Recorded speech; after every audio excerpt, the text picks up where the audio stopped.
All right, next up, we have another really exciting prospect, which actually could be a sleeper for that 1-1 pick on Sunday. Henry Davis, catcher out of Louisville. Slash line, he ended up hitting 370, had an 1145 OPS, hit 15 bombs. He only struck out at 10.5% clip, actually walked 25% more than he struck out. So the bat to ball was there, the juice was there, and he actually stole a couple bags too, stole 10 bases. I think when you look at this kid, there's a lot of things to love. He really came along with the bat. Freshman year, he got some started to work his way into the lineup, only batted about a 280 clip, and I think last year we really started to saw him come along as a prospect, really matured, and I think this year was really his coming out party, and he was a big piece behind Louisville's team this year. So I'm going to pull up some video of Henry, but usually when you're looking at a prospect like him, I mean, you could argue he's maybe the most polished catching prospect we've seen since Rushman went 1-1. What are the things that you like? What would you pitch to a big league team about this kid? And are there any maybe points of caution that you would warn about? Yeah, so first of all, the body, right? And I don't just mean like the size and the weight. I mean what it's actually doing, okay? When you watch these swings, what you're seeing is stopping power. Watch his pant leg. Watch that back stripe, right? See how far back angled it's facing? That means it's rotating very little. The smaller amount that the pelvis and the legs rotate, right, the faster we're going to get energy to the upper body. The sooner the upper body stops, the faster we're going to get energy into the barrel. That's why you see Tatis hitting on such an angle. That's why you see Stanton closed off. That's why you see Trout and Cabrera and Altuve angled or kicking back. Because we have to be able to initiate that swing after we get to that front side. And if we do that, then we have the ability to allow our body to do some of the things it needs to do. This body does all those things, okay? He gets to the front side well. He stops exceptionally well. So there's a lot of things that I really like about both his body and the way he moves. There's also a couple things that do. See, watch this swing. Just play this real quick. Do it again. Just play it again.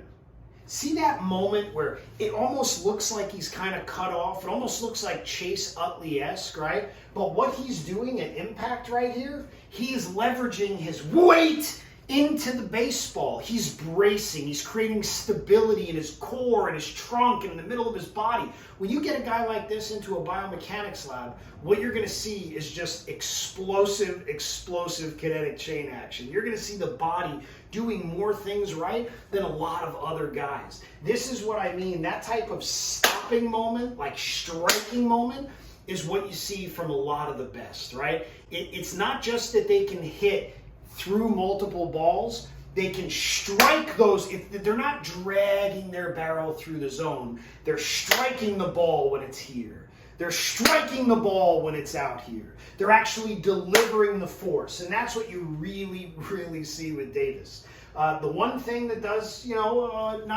I'd say would be a little bit of a concern. I think he's a big leaguer either way. I think he's a big league hitter if you leave him alone. I think he profiles very similar to Evan Gattis. However, let's get to that front side right here. Let's initiate that swing. When you start to see him turn right here, he gets a little bit stuck, okay? This is a little bit of a stuck position. Now, does he swivel the barrel enough to be able to get it there to this pitch? Yes, he does. And is it important? Is the most important thing that he actually makes contact with the ball? Of course. But the best hitters in the world, the best, they swivel the cleanest and they have the cleanest paths also.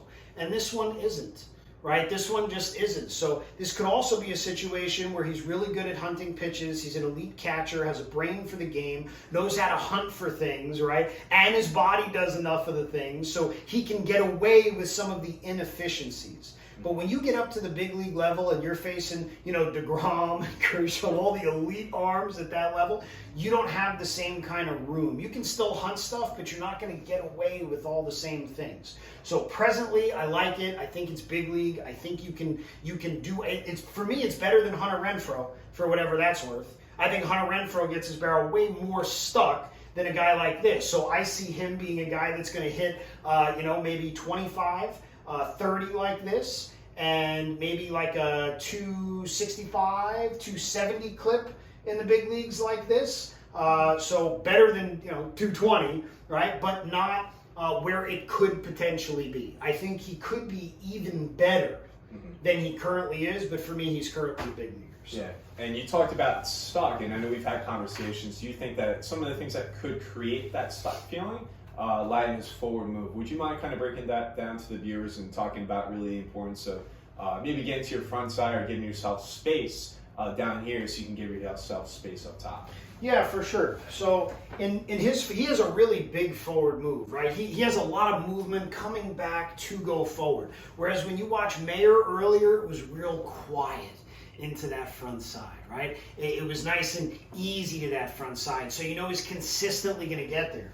With a guy like him, that big forward move is going to give him this big crash landing. And in that crash landing, if he's leaking or if he's opening up into it, he may end up getting stuck in here and not allowing him to get to a position where his body and his barrel can move cleanly together with direction and with space through the baseball where it's coming from. Does that make sense? Yeah, 100%. I think behind the plate, a really interesting thing about him is right now he's actually graded out at a 45 glove behind the plate, which you think about catching traditionalists, that glove is really the primary tool you're looking for back there.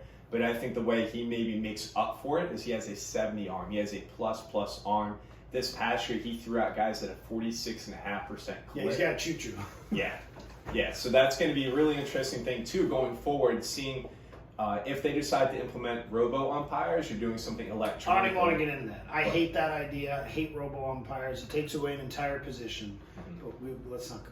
Yeah, we won't, but it's just something to keep an eye on. We were looking at catching prospects. That arm For sure might be a little more important than the glove, so to say. But I'm sure this is going to be a kid where he sees more velo, he sees more big league arms. So it's going to be something he's going to be able to adjust to. Is there a lot of things he does really well behind the plate, but I think that arm is really going to be his plus tool defensively. That's going to be a big impact tool at the big league level. Yeah, for sure. Yeah. So a lot of things to like about Henry Davis. Could be a sleeper for that 1-1 pick. I think he's safe in a lot of different ways, and I think he's only going to continue to mature and grow. And obviously, we've seen that from his freshman year to his Corona sophomore year this year at Louisville. So, depending on who's in that top 5 and what your needs are, I mean, having a good catcher is a really big deal when you're talking about good baseball teams. It's tough to find a good team with a bad guy behind the dish. So, this guy could be a solution for one of those guys picking at the top. For sure, and like I like this guy a lot. Like, I like him a lot. However, I still don't see why, I don't know. For me, I would take Matt McClain over him as a college bat.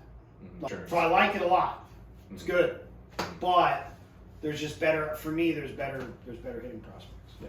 Not guys that maybe had a better year, but better hitting prospects. For sure. So if you're picking at the top of this year's draft, you're looking for a catching guy, I mean, if this guy's on the board, this is your guy. Yeah, for sure.